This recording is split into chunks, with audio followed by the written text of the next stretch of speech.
Welcome once again to the Conversations That Matter podcast. My name is John Harris, and I am pleased to have with me today, I don't know if I call you Marcus Pittman or King Ginger, because you are known by both. Either one is So fine. I'm going to just call you Marcus if it's okay. I don't know if you remember this. I have a very vague memory, but about 10 years ago, do you remember when we met first, or is that just a shadow?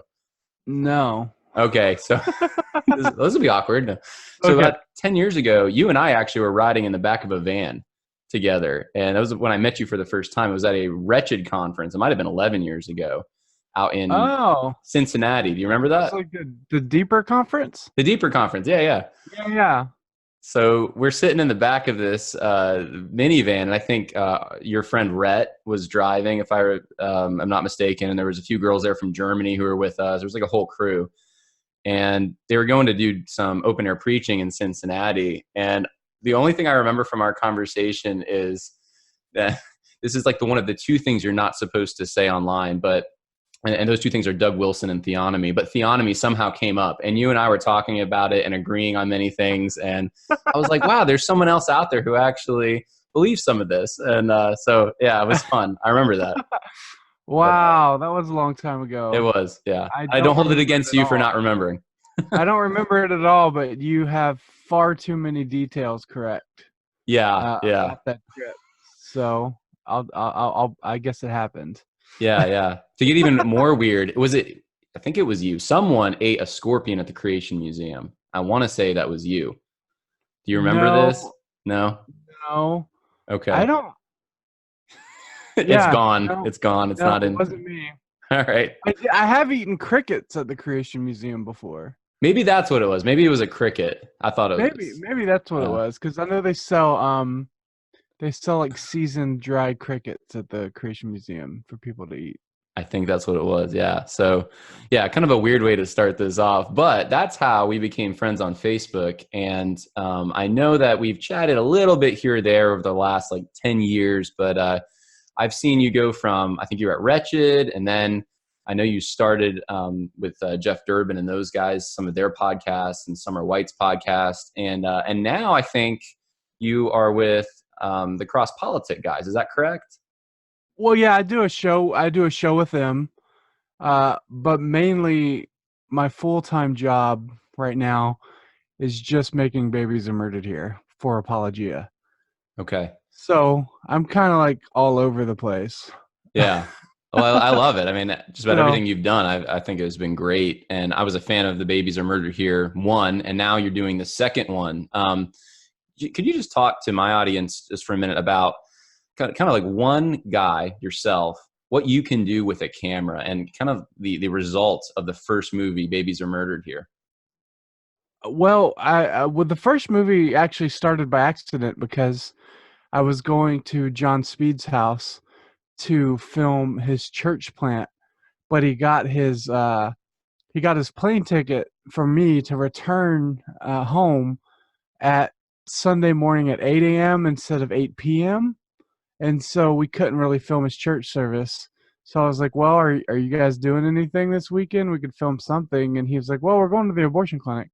So when we went to the abortion clinic, but the night before we went to the abortion clinic, this guy by the name of Robert Gray went to the dollar store, and he made this sign that said "Babies Are Murdered Here," and that's what we just spent the day at the abortion clinic and was like, it'd be a really good movie to like film all these people that go out of the abortion clinics, and no one's ever done that before.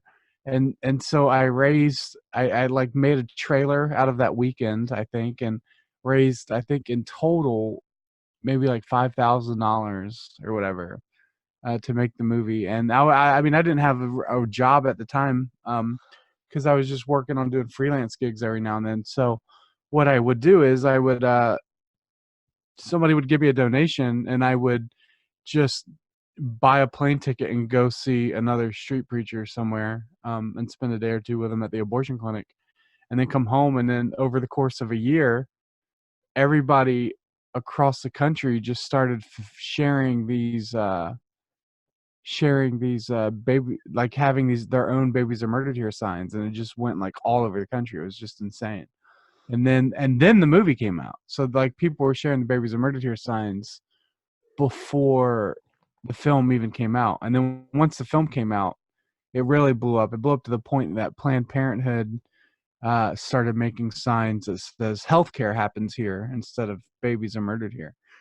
So it obviously had an impact on Planned Parenthood to such a degree that they decided to hire a marketing firm to counter it. To So rebrand them because you yeah, to kind of rebrand gave them. them a negative rap. Yeah. Yeah. So I mean, that's amazing. Only $5,000, and a little here and there thing, and became like this whole nationwide movement. So Yeah, you never would have thought when your friend came back from the dollar store, this would be something Planned Parenthood would be spending millions of dollars to combat, right? right. That's just amazing. And I've seen that sign, at Planned Parenthood, apart from hearing you talk about it. And I had that thought. I was like, man, that sounds awfully similar to that movie I watched, Babies Are Murdered Here. So, yeah, congratulations on the success of that. And man, it's just, I think, a wonderful thing for the pro-life movement. Let's watch the Yeah. trailer for your second movie right now. And then I want to have you comment on it and talk about maybe what's changed since the Okay. first movie and now. But Mr. Speaker, here's the problem that we have. 170 members signed on to this bill. Another good bunch of them want this bill to come to the floor and they want to vote on it. The will of the people is reflected through the United States Congress, especially the House of Representatives. And unelected people on the outside of this Congress are the ones that are holding this bill back. We do try to work on a scientific basis, human rights basis. Certainly faith comes into a lot of what we do, but that's not necessarily the basis for our arguments. The people that aren't in church, we need to share it with them another way. Planned Parenthood comes out with a marketing campaign, spending millions of dollars saying health care happens here, because you've got people all across the country driving by Planned Parenthoods and abortion clinics, holding a poster board sign that just cost a couple of bucks. Babies are murdered here. I think we've changed the conversation. Every other organization that I name supports this bill. The only organization that doesn't support it is National Right to Life. Abortion is murder. Stop killing babies. Put down your weapons and come quietly.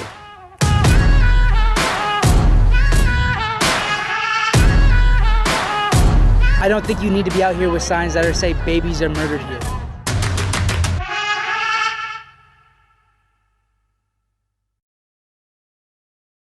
All right, Marcus, that was a fantastic trailer. What can you tell me about the difference between when you made your first movie and this movie? What's the difference between them? The budget's better. I mean, with this movie, I've had an entire year to be able to really just figure this film out. So I think for the first 6 months, I was traveling maybe at least once or twice a month for the first, up till June, till we called an end to the production. And then now I've been able to really just focus on the editing on it, and being able to spend a day or two just researching pro-life lobbies and how they came about and who started them, and figuring out where the corruption is, and just being able to spend time in research has been really great. Where the first one was just kind of like, this is the footage I have to make a movie out of it. And now with this one, I have so much stuff that I don't know how to. The biggest challenge of it's been what stories do you tell, what doesn't need to be told, and how do you, for example, this week I've been working on, and I dropped that clip of the National Right to Life's history against the heartbeat bills. And this is years, since 2011, I've been digging this stuff up. Wow. Now you start out against heartbeat bills, and then all Yeah. of a sudden, go ahead. I was going to say that, and then all of a sudden, they're all of a sudden in favor of heartbeat bills, and how did that change happen, and why did it happen? And there's just so much.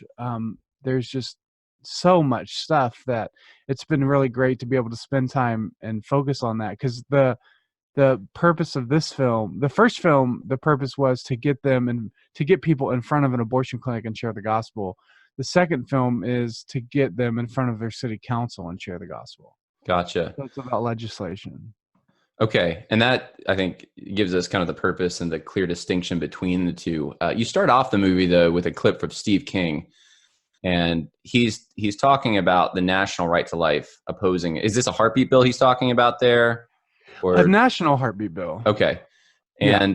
And what's so for those listening who are pro-life who maybe haven't followed all the ins and outs of what different pro-life organizations believe, what's the issue with the national right to life and maybe some of these other organizations? Well, like why would they ever oppose a heartbeat bill? I don't get it. Well, I was trying to ask the same question because, I oppose the heartbeat bill because I don't think it goes far enough. And the National Right to Life opposes the heartbeat bill because it goes too far. Wow. Okay, so And completely so, different motives. Yeah. yeah, completely different. And so I was trying to figure that out because if you watch Steve King's talk that he gave on the Congress floor, it's almost, I think it's an hour long, of him just going off on the National Right to Life and how they stop these sort of things from happening and whatnot. And it's really fantastic.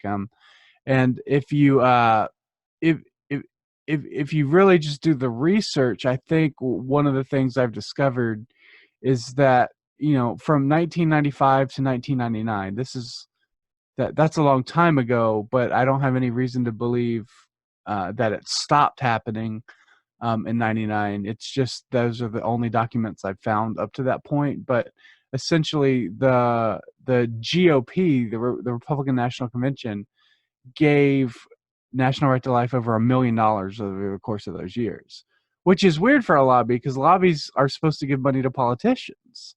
But now here you have the politicians giving money to the lobbyists. And so if I went back after realizing that they're funded by the GOP, I went back and listened to all their talks in opposition to, let's say, like the heartbeat bill. And you find that they have this common thread of these bills aren't going to do anything. What will do anything is voting Republicans into office.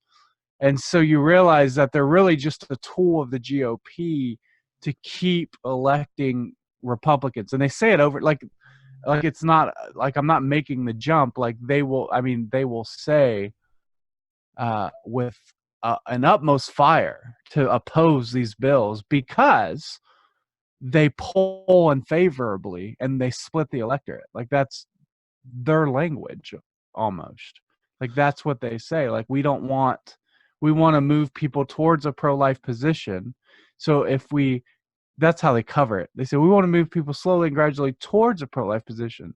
But really what it is these laws split the electorate in a way that makes the people on the fence more willing to vote for a Democrat than a Republican. And when you're being funded by the GOP, it's harder to be able to do that. And so that is my theory.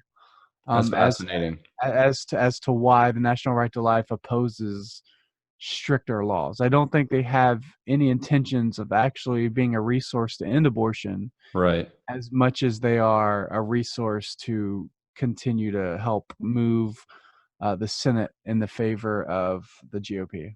Yeah, I don't know if you heard about this. The ERLC, though, I think it was a week or two ago, didn't show up for the hearings that were being done on Tennessee's heartbeat bill, which actually isn't a heartbeat bill. It's going to start at conception, essentially. So it's been the ERLC, Ethics and Religious, Liberty Commission. Were they invited?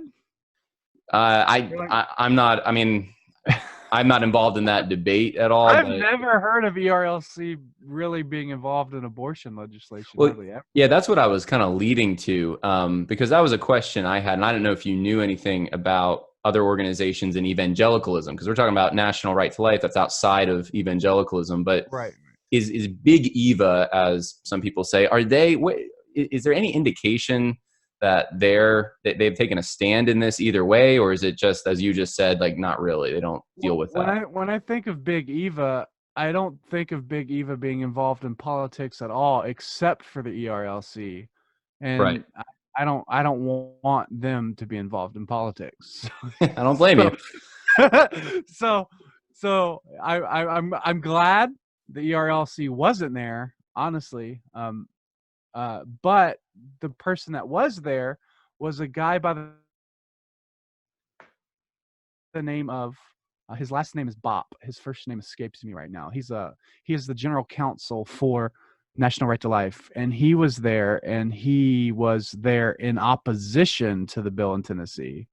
And he spoke before the chambers and said very specifically and clearly, he said, if, oh man, just lost my train. Oh, he said, God will end abortion in his divine time, in his divine way, but absent of God's divine intervention, we have to look to more human ways of ending abortion. Use more human reasoning. So it's like Yeah. you have all these Christians that are finally getting involved in politics, and God's encouraged them to write these bills that are really good, and they're being led by the Word, and they're looking to the Bible and seeing this and seeing that, and then you get Jim. I think you get Bopp. I think it's Jim Bopp. No, probably not. We'll just go with that, Jim Bop. All right. Yeah, you get this this general counsel for the NRLC, and he's like, "Hey, there's no divine intervention at this moment in time." So, and it's just like, what, when, like, at what point do you say, "Hey, there's enough Christians that's risen up that we should probably attempt this"?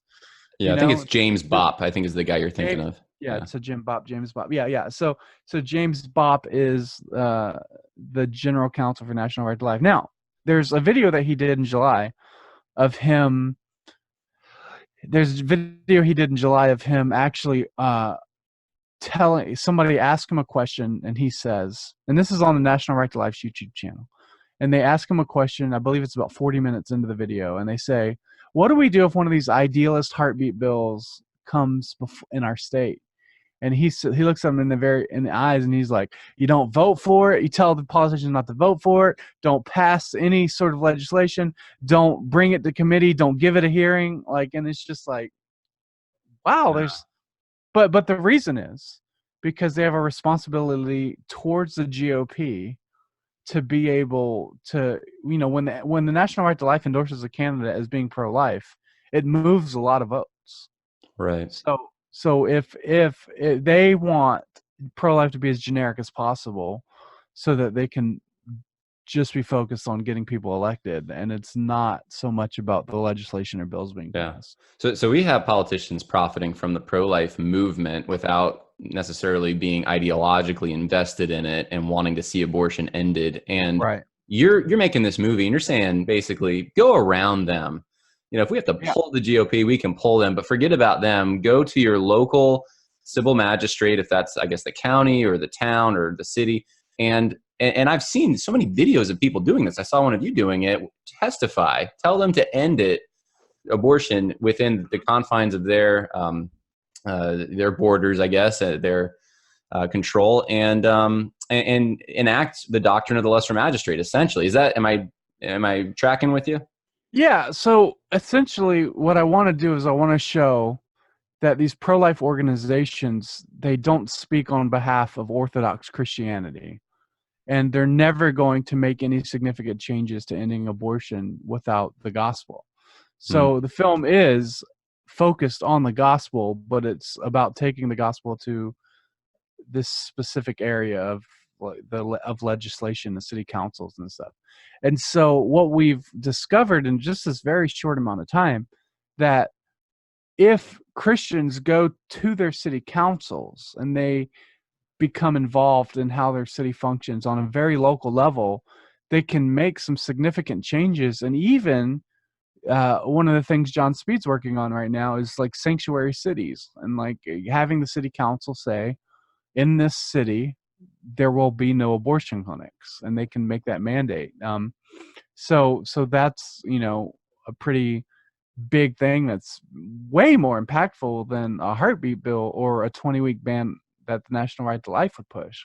Is just saying this whole city, there's not going to be abortion in there. And so that idea actually came from liberals making sanctuary cities that defy the federal government when it comes to immigration. Right. So they're like, we are not going to let ICE, deport anyone in our city, So they're violating, awesome. Yeah, they're violating federal law.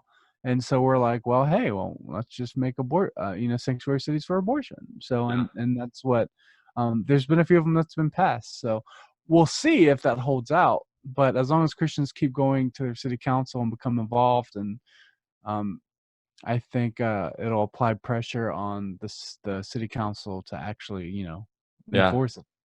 Yeah, I mean, I think that's great too, just from a constitutional standpoint. There's a long history of nullification and interposition and these kinds of things. And lately, it seems like what you just said, liberals are the only ones that want to take advantage of that to get marijuana or sanctuary cities for illegal aliens. It's like, why don't we, look at the Constitution? And obviously, there is no right to privacy that allows for the killing of babies. Let's make our state or our city a sanctuary for the unborn. I think it's brilliant. And you're Right. going to the right source, the layman, Yeah. which I think is awesome. And it's so much easier. I mean, if you have a pretty significant sized church that you attend, in a city, to win a city council seat, it only takes sometimes maybe like a few thousand votes. So if you have like a church of maybe like 300 or 400 people, you can do a lot of work that would guarantee someone in your church could be on that city council seat. It's not that hard. I mean, it is hard, but it's not like statistically impossible. Right. So it's going to take a lot of effort, petitions getting signed and going door to door, and all that sort of stuff on behalf of your church. But I think the next step, hopefully, from this film, what I would like to see is churches, not the church institution. When I say churches, not the church institution, but I'd like to see people in their church getting together and strategically figuring out ways they can put godly men on their city council seats. So I think that would be a huge fruit from this film. And once that happens, you have godly men who get on their city council. Maybe after a few years, they can run for state legislator. And then they're in a position to really, tell the National Right to Life to go pound sand. Yeah. And stuff like that. So. Yeah, think local, act local, get involved. I'm sold. So where would we go if we wanted to donate to your project or get involved? Well, if you want to get involved, you can go to endabortionnow.com.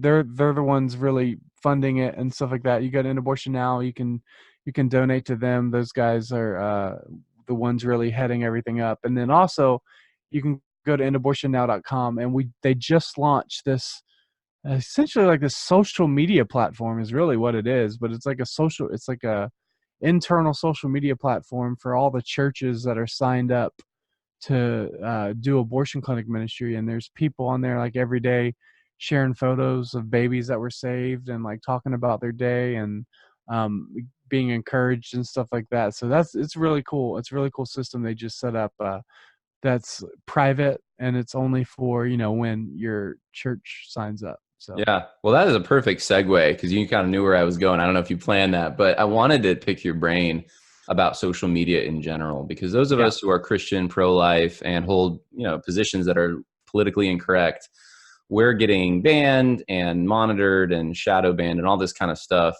And I see little social media websites like the Gab and I don't know, there's a couple now, Minds, that are springing up as alternatives, but nothing's really like, gone out and been like, this is the one, we can all go to this one from Facebook. So what do you see in the future, and how do you think Christians should think about social media and interacting using technology online?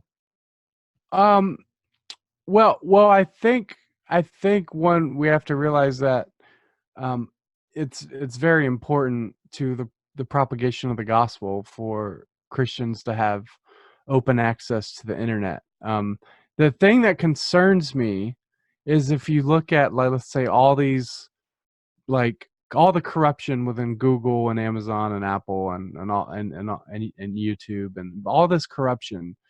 The one thing I don't want to happen is I don't want us to get mad and angry and demand that the government regulate the internet. Or regulate these companies. That's the thing that concerns me, because it's easy for us to be like, yeah, Google used their platform to sway all these people to vote Democrat. And like in my mind, I'm like, well, if I had a platform, I would want the ability to sway people to vote for Christians. So like I don't care that they did that. Like it doesn't bother me. I think it hurts their reputation and what they do. I think, they're known for search and giving accurate search. So when they start to twist results in an ideological favor that they hold to, I think it damages their brand. And I think they realize that it's damaging their brand. And I think I think the market itself can fix Google pretty clearly, pretty easily. And then, of course, there are people that are going to start doing alternatives to Google, and it might take a long time, but it'll happen. But it can't happen if businesses like that become highly regulated and monitored. And also, I don't want the government to have access to the information that Google has on people. Mm-hmm. And so like there's a lot of talk right now about monopoly. Well, let's break them up because they're a monopoly. Well, I don't want the NSA to go to Google and say, hey, look, if you don't give us people's information and data, we're gonna have the Congress come after you and break up your monopoly. I want Google to be able to have the courage to be able to defy the government, just like any other business or Christian business. So the monopoly isn't an option. I don't like that the government has power over Google in that way. And so the solution is, as Christians, is one, we need to invest in organizations that are creating their own content, like let's say Apologia. I know Fight Laugh Feast specifically is working on a plan to be completely independent and autonomous from outside influence when it comes to that with their content. So they're already heading in that direction, and the main thing really is just investing in these people who see it, like they see what's coming, and just like now's the time to really invest, whether it's through a membership or like to the club, the Fight Laugh Feast Club or whatever. It's really important to just like invest in these people, and that way they can build these platforms that aren't affected by, because the gift of the internet is that it is essentially, it's not completely, but it's decentralized, right? Right. And so the challenge, what people are doing now, is to make it completely decentralized, which is fantastic, because I always thought the internet was decentralized. But then you see like what people are working on, the technology that's come up through blockchain and stuff like that, to make the internet completely autonomous. Nobody hosts, nobody can shut down a website, or nobody can, do this or do that. I think that's what we saw with 8chan. I think it was 8chan. The guy who did the El Paso shooting posted on 8chan or whatever, and then he went and so then everybody calls for 8chan to be shut down, and then all their hosting is done or whatever. And so the result is 8chan pops back up on a completely autonomous infrastructure. That means they can't be shut down. So before, because they were on these like self-hosted servers and stuff like that, if they posted like child pornography, they could be shut down. They could be stopped, and there'd be an incentive for the owners of the website to not allow that. But now they're completely autonomous. Nobody can shut them down because of how they set up their infrastructure, and so there isn't that ability for them to be shut down for posting child pornography anymore. Mm-hmm. So we see like what these regulations are doing. On one hand, it's good, but I think the founder Gab was pointing out is like, I'd rather have them on my platform so I can monitor them than to have them go to the dark web where they can't be monitored and can just do whatever they want. So it's one of those things. So I think I think the liberals are hurting themselves by demanding all these things be shut down, like all these Christian websites, because it's only forcing people to find ways that they can't be shut down. So, what 8chan would do for child pornography, Christians will do for the gospel. I know it's a terrible analogy, but I think you get what I'm saying. I do, yeah. We won't end the show on that note, I promise. Yeah, don't end the show on that. One of the things I've loved about you is that you are passionate about Christians going and building things and being creative, Chick-fil-A has the best chicken because they invented the chicken sandwich. And you're like, that's what Christians should be doing everywhere. And I agree with you. So did they really invent it? Well, I thought you said that at one point. I mean, they kind of did. They say that. They say we invented the chicken sandwich. So I was like, always really? Yeah, I'm pretty sure. They invented the sauce, that makes the chicken sandwich. Well, I mean, they invented Chick-fil-A sauce for sure. So. Yeah. So, I mean, I don't really know if there is a chicken sandwich without that sauce. I think they should absolutely take credit, especially if nobody knows who did it. So you might as well. Yeah, absolutely. So, I mean, let's just, replicate that in every field, make things better, and Christians can do that. Now, you're on Twitter. I'm King Ginger is your handle if people want to follow you. But do you have like alternative sites that you're looking at that you're like, okay, maybe that's the next one that's not going to be, stomping on Christians as much? Like, do you have a Minds or a Gab? Well, I do have a Minds account that's I'm King Ginger, and I have a Gab account that's I'm King Ginger. You do? That are just there for redundancy, I guess. But I don't like none of them are winning me over. Like, I was really excited about Minds for a short period of time, but then they started classifying religious posts as not safe for work in the same category as like pornography and stuff. So in order for Christians to search for religious content on Minds, they had to uncheck blocking not safe for work posts. So that opens them up to pornography. So this is weird. I was like, that is weird. It was so strange. And it's, and a lot of people I think actually left Minds and stopped talking about it once they made that move. So because they were like, well, you're either going to be open or you're not. And so, but see, that's just the problem. The problem is that there's just this mentality that there should be neutrality, but there is no neutrality. Everybody's going to make their own position. So the solution is just to create a better platform and to create a better technology that's available to everyone. Me and my wife were in Chick-fil-A the other day, and there was a transgendered person getting a Chick-fil-A sandwich. And she was allowed to buy it. They didn't shut her down or stop her. They took her money, and the Bible shows that, the Egyptians took the money of the Egyptians. I mean, the Israelites took the money of the Egyptians, right? They took the gold of them. And so we have, this basis of where God, I think it says in Proverbs or somewhere, it says, the wealth of the wicked is stored up for the righteous or something like that, right? So we do have the ability to create businesses and create technology and infrastructures that are profitable that the entire world uses. And Chick-fil-A is a great example of that for sure. And Hobby Lobby as well. They do a great job. So we see that happens. And so we just need to continue to really focus and develop our time and energy into creating technology and platforms that really, really advance the God. Like, I'm excited about quantum computing right now. I'm not even sure what that is, but like, I watched YouTube. I know, me neither. And then I found out what it was, and I was like, please, Lord, let Christians just get into this, because it's so essentially like the way a computer works. It's just, I'll go through this really quickly. I know you got to go, but the way a computer works, it's ones and zeros, right? Just ones and zeros, on and off.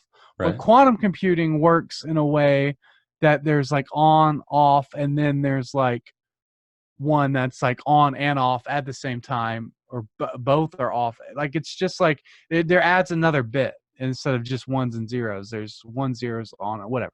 So the ability of that, multiplies the computing power tremendously, to a point where they're saying that the killer app of quantum computing is the ability to replicate physics and biology perfectly. So, for example, if I were to replicate like a bottle of water, and I were to pour it out from a certain height at a certain angle, the quantum computer can replicate every drop of every molecule of water, like where it'll flow and go. Like, not like computer rendering where we simulate. It'll actually replicate that. And the ability of the computers is that it'll be able to, in the future, who knows how long, but the idea is that it can be able to scan every molecule of your body and replicate the effect of medicine perfectly. Or if you do brain surgery and you cut this cell or cut this tumor out, this will be the effect before you even do it, because it can replicate biology, and we've never been able to do that. We could simulate it with like 3D animation, but this is actual simulation of and I was just like, wow. And so I guess some scientists have already replicated an entire atom or molecule already with a quantum computer. So it's just a matter of time, man. Like, that's the sort of stuff I want Christians to be involved in, because the Bible says, that God will extend the age of man as the gospel goes forth. And that sounds like a really good way of using the world God has given us to be able to like replicate stuff like that and extend the life of men. Yeah. So anyway, that's a sidetrack, but those are the sort of things like Christians should really see that and go, like, now's the time to really be the influencers and leaders of that, and artificial intelligence and all that stuff too. So yeah. Well, Marcus, I appreciate you joining me. And if folks want to find you, I know your Twitter handle is I'm King Ginger, and you just said you're on Minds and Gab. Anywhere else you want to send folks? Just Twitter, and then go to endabortionnow.com, and you can sign your church up to be part of the abortion clinic ministries, and they'll send you all the signs and resources and tracks you need for free once your elder approves and knows that you're doing it. So yeah. Well, I'm excited for it, Marcus. Appreciate you joining me. God bless. All right, thank you. Yep. All right, bye now.